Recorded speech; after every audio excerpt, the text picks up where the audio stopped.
preliminary probe by investigators looking into Wednesday's incident at NTPC's coal-based power plant in UP's Raebareli district that has taken 29 lives so far has revealed that engineers were aware of a problem in the power generating unit that saw a boiler blast in the afternoon that had killed so many workers and injured so many others, and they were working to resolve it. Well, let's go across to Alok Pandey for more details. So, Alok, explain to us what the NTPC is saying, and they're saying that they were aware there was a problem, so why weren't workers evacuated?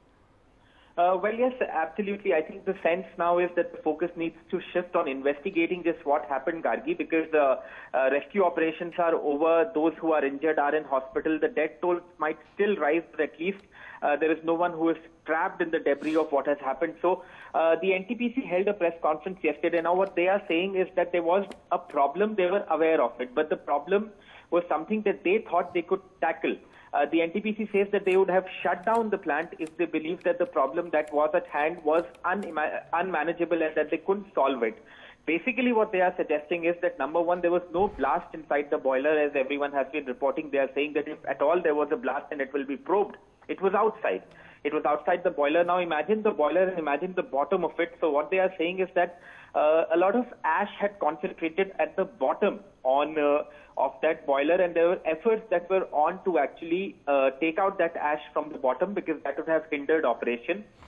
They also say that when they became aware of the problem, they actually reduced the power generating capacity of that power plant from 500 megawatts to 200 megawatts, and that they were in constant touch with their superiors in Delhi who man a control room that monitors all of this activity. Now, they claim that there was an effort that was on to actually get out the ash from the boiler, and that process, that procedure resulted in high pressure, in a high pressure situation happening inside the boiler that led to the ash actually leaking.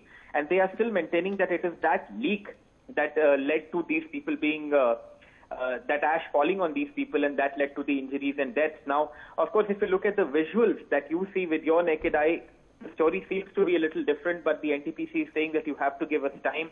We've given the probe committee 1 month to actually carry out the probe, so you will have to wait for that. But there are two crucial questions that come to mind after just what the NTPC has said. Number one, were all safety alarms in that boiler unit or in and around that boiler unit working properly? That's one. And number two, was the safety valve in the boiler unit choked? That is something that some sources have suggested, that when this operation to get the ash out of the boiler was on, a safety valve could have choked. There are no answers available from the NTPC, but I think the important point that they have admitted is that they were aware of some kind of a problem. So it was not like it happened all of a sudden and there was chaos.